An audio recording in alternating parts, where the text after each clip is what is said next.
और मांझी जी भूल गए कि उनको पहली बार राजनीति में लाने वाले व्यक्ति जिनका नाम डॉक्टर जगन्नाथ मिश्रा था, वो भी एक ब्राह्मण थे। तो उस समय तो जगन्नाथ मिश्रा बहुत अच्छा लग रहे थे। देखिए, जीतन राम मांझी जी अपने नहीं बोल रहे हैं, उनसे बुलवाया जा रहा है।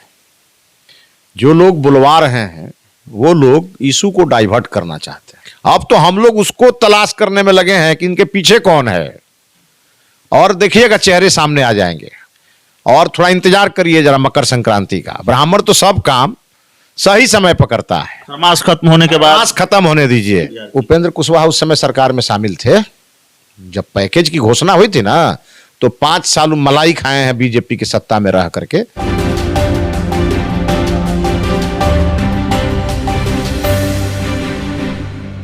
नमस्कार। बिहार के पूर्व मुख्यमंत्री जीतन राम मांझी ने एक बयान दिया और उस बयान पर जो बवाल है वो थमता हुआ नजर नहीं आ रहा है। हालांकि जीतन राम मांझी को बैकफुट पर आना पड़ा, माफ़ी मांगनी पड़ी, कई बार माफ़ी मांगनी पड़ी। और उसके बाद जीतन राम मांझी ने एक बयान और दिया कि मैं एक बार नहीं 100 बार उन शब्दों का इस्तेमाल करूंगा। अपने आप में ये सवाल है कि किसी जाति को लेकर न सही, लेकिन एक पूर्व मुख्यमंत्री, जो व्यक्ति 13 करोड़ की आबादी वाले राज्य में सबसे बड़े पद पर आसीन रह चुका हो, बिहार का मुख्यमंत्री रह चुका हो, वो उन शब्दों का इस्तेमाल खुले मंच से करता हो जिसको हम कैमरे के सामने नहीं कर सकते।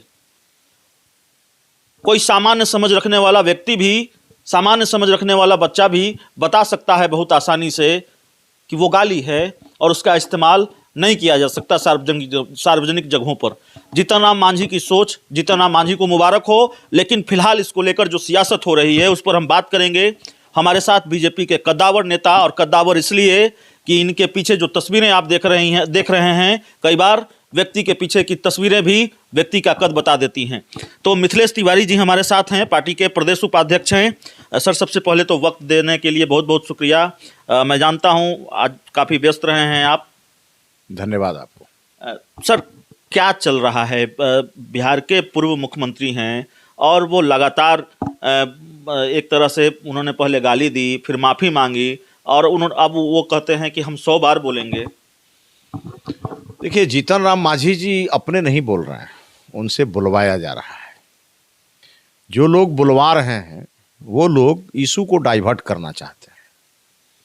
और आपने देखा होगा अभी दिव्य काशी, भव्य काशी के माध्यम से प्रधानमंत्री जी काशी से जब वो उस दिन लाइव थे, पूरे देश भर में एक वातावरण हिंदुत्व का था, सभ्यता संस्कृति की थी, सांस्कृतिक राष्ट्रवाद का था।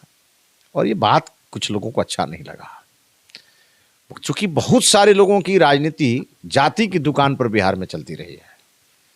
पूरे देश में आप जाइए तो लोग कहेगा कि please cast your vote.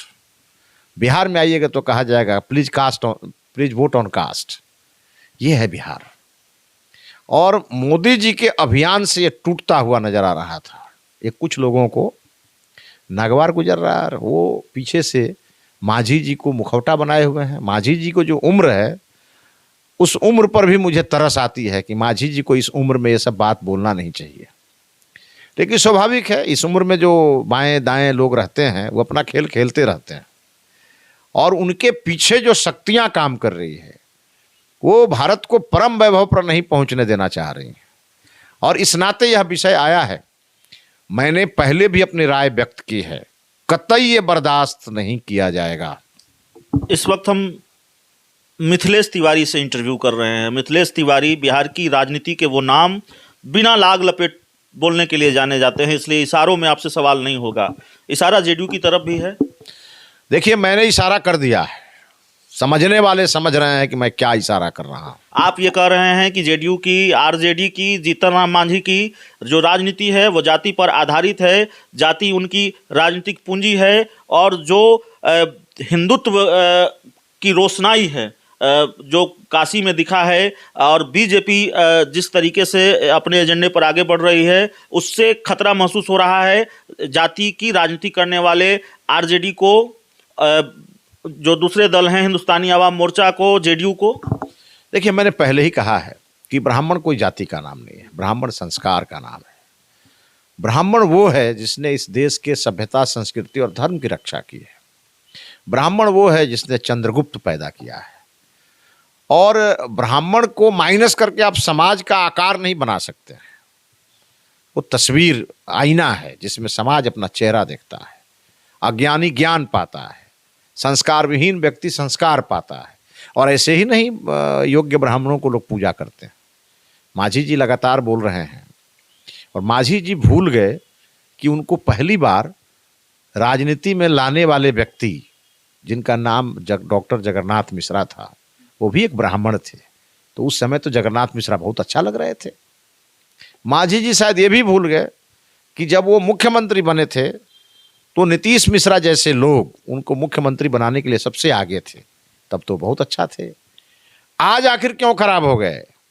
Manjhi जी तो कह रहे हैं कि हम अब 27 दिसंबर को भोज कराएंगे, उन ब्राह्मणों को भोज कराएंगे जिन्होंने जो मांस मदिरा नहीं खाते हों, गलत काम नहीं करते हों।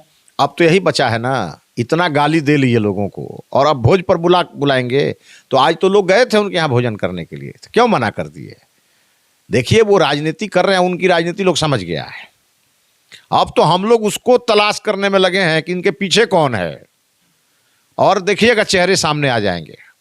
और थोड़ा इंतजार करिए जरा मकर संक्रांति का। ब्राह्मण तो सब काम सही समय पर करता है। मास खत्म होने के बाद मास खत्म होने दीजिए। मिथिलेश तिवारी जी, और इस बार चूड़ा दही के रंग में बहुत रंग आपको दिखेगा। आपसे ये सवाल भी है कि सिर्फ ये मामला नहीं है, आप कह रहे हैं, ठीक है, इशारों में कह रहे हैं, आप जेडीयू का नाम नहीं लेंगे, मैं जानता हूँ गठबंधन की मजबूरी हो सकती है, और मैं बहुत खुलकर आपसे बात कर रहा हूँ, लेकिन सिर्फ ये मामला नहीं है। आप ये कह रहे हैं कि मुखौटा दूसरे का है, मांझी जी से बुलवाया जा रहा है, आपका इशारा हमारे दर्शक भी समझ गए होंगे। लेकिन सिर्फ ये मामला नहीं है। जेडीयू के सांसद ये कहते हैं कि अगर बिहार को विशेष राज्य का दर्जा नहीं दिया केंद्र सरकार ने, तो नीतीश कुमार को गठबंधन से अलग हो जाना चाहिए, और हम सब उनके साथ हैं। उससे पहले बयानों की फहरिस्त बहुत लंबी है। उससे पहले हमारी बात खुद हो रही थी, जेडीयू के एमएलसी हैं खालिद अनवर साहब, उन्होंने कहा कि अगर केंद्र सरकार बीजेपी बिहार को विशेष राज्य का दर्जा नहीं देती है तो बीजेपी को रास्ते से हटा देंगे। दोस्ती दरक रही है। आप एक अनुभवी नेता हैं, कद्दावर चेहरा हैं, मुझे उम्मीद है आप ईमानदारी से जवाब देंगे। देखिए, ऐसा है, विशेष राज्य की दर्जा के बारे में आप कह रहे हैं, तो आपको विशेष पैकेज के बारे में भी जरा चर्चा करना चाहिए उन मित्रों से जो आज विशेष राज्य के दर्जा के आड़ में राजनीति कर रहे हैं। आप डिमांड करें, कोई आपत्ति नहीं है, लेकिन ये ऐसा विषय है ना, इस पर बोलने के लिए व्यक्ति तय होना चाहिए। उपेंद्र कुशवाहा ने कहा कि बताना चाहिए कि कितना पैकेज दिया है, कितनी मदद की है बिहार की। उपेंद्र कुशवाहा उस समय सरकार में शामिल थे जब पैकेज की घोषणा हुई थी ना, तो 5 साल मलाई खाए हैं बीजेपी की सत्ता में रह करके, तब क्यों नहीं बोले? वो विषय नहीं है। विषय ये है, बीजेपी जदयू की गठबंधन की सरकार बिहार में चल रही है, और बिहार का विकास हमारा अंतिम लक्ष्य है। जो करना होगा प्रधानमंत्री जी करते रहे हैं, कर रहे हैं, करते रहेंगे। एक जो विवाद आया, क्रेडिट की भी लड़ाई कहीं दिखती है। एक जो विवाद आया, वो विवाद ये आया कि अभी हाल के दिनों में जमुई में एक अस्पताल का शिलान्यास था। अब वहाँ मैं भी था। चिराग पासवान सांसद होने के नाते थे, बिहार सरकार के मंत्री सुमित कुमार सिंह थे। चिराग पासवान नाराज हो गए कि प्रधानमंत्री नरेंद्र मोदी जी की तस्वीर वहाँ क्यों नहीं है, जब प्रधानमंत्री नरेंद्र मोदी ने मदद की है, केंद्र सरकार ने मदद की है इसकी। देखिए, चिराग जी की चिंता अगर मोदी जी के लिए है तो अच्छी बात है, क्योंकि चिराग जी सांसद तो मोदी जी के नाम पर ही बने हैं ना। अगर चिंता कर रहे हैं तो अच्छी बात है, लेकिन मोदी जी किसी तस्वीर के मोहताज अब नहीं है।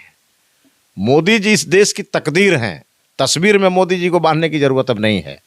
सर, आपकी पार्टी की तरफ से एक बयान आया था, गजेंद्र झा जी, उन्होंने, हालांकि जो बयान उन्होंने दिया आप जानते हैं, और उसको सही बयान नहीं कहा जा सकता। अब उनको निष्कासित किया गया है, बड़े नाराज हैं, और वो कह रहे हैं कि अब इसके लिए हम आंदोलन छेड़ेंगे, और जीतन राम मांझी ने जो कहा है उसके खिलाफ अब लड़ाई इसको आगे ले जाएंगे। देखिए, गजेंद्र झा जी की जो बात आप कर रहे हैं, वो भाषा हम लोगों की भाषा नहीं हो सकती। ब्राह्मण तो करुणा का प्रतीक है, दया का प्रतीक है। ब्राह्मण तो माफ़ करना जानता है, और ब्राह्मण साफ करना भी जानता है। लेकिन जो तरीका है ना बोलने का, वो भाषा हम लोग पसंद नहीं करते हैं। उनकी ये भाषा ठीक नहीं थी। इसलिए ठीक नहीं थी कि एक तो गलती माझी जी ने किया और दूसरा गलती इन्होंने बोल करके कर दिया, कोई ज़रूरत इसकी थी नहीं। और जहाँ तक रही बात अभी जो वर्तमान समय में ये सारे विषय चल रहे हैं, तो इनको बहुत माइन्यूटली हम लोग देख रहे हैं और बहुत सारे लोग बोलते रहते हैं, उसको भी हम लोग देखते रहते हैं। 14 जनवरी का इंतजार करिए, बोलती बंद हो जाएगी सबकी। आखिरी सवाल है, आपने कहा कि माफ़ करेंगे, माफ़ भी करना जानता है ब्राह्मण और साफ भी करना जानता है, तो ये बता दीजिए कि मांझी जी को कितनी बार और माफ़ करेंगे और कब साफ करेंगे? माझी जी कोई मुद्दा है क्या? मैंने तो पहले ही कह दिया आपको, माझी जी कौन सा मुद्दा है? अरे भाई, माझी जी को तो पहले इस पर बताना पड़ेगा कि जगन्नाथ मिश्रा जी उनके लिए क्या थे, नीतीश मिश्रा जी उनके लिए क्या थे। माझी जी पहले इस पर तो राय अपनी स्पष्ट करें। और माझी जी के कहने से ब्राह्मण बिहार में रहेगा और चला जाएगा, उनके कहने से माझी जी संस्कार देंगे ब्राह्मण को। और माझी जी की एक बात से हम सहमत हैं कि कुछ लोगों के बारे में वो कहते हैं कि उनको अपने आचार व्यवहार को ठीक करना चाहिए, तो इसके पक्षधर हम भी हैं। देखिए, आचार व्यवहार ठीक करना चाहिए, जो नहीं करेगा उसको सम्मान नहीं मिलेगा। आप कौन होते हैं अपमानित करने वाले? आपको कोई लाइसेंस मिला है क्या कि आप दिन भर बोलते रहिएगा और अपमानित करते रहिएगा और हम लोग सुनते रहेंगे? ये नहीं चलने वाला है। और अगर उनको बहुत खिलाने का अगर मतलब शौक है, तो आज तो कुछ लोग गए थे उनके यहाँ खाना खाने के लिए, तो आज ही खिलाना चाहिए था। नहीं थे पटना में, और पटना में नहीं थे तो ठीक है, पटना में नहीं थे तो अच्छी बात है। और हम चाहेंगे कि माझी जी की अगर खिलाने की जो हसरत है वो भी जल्दी पूरी हो जाए। चलिए, सकरात आएगा, मकर संक्रांति आएगी तो जवाब मिलेगा जीतन राम मांझी को, करारा जवाब मिलेगा। दावा कर रहे हैं बीजेपी के प्रदेश उपाध्यक्ष, पार्टी के कम से कम बिहार प्रदेश के तो कद्दावर नेता हैं ही मिथिलेश तिवारी, बड़ा नाम है बिहार में बीजेपी के, और कई मुद्दों पर बातचीत हुई, आपने सुना भी। तो उम्मीद है ये इंटरव्यू आपको पसंद आया होगा। बहुत बहुत धन्यवाद।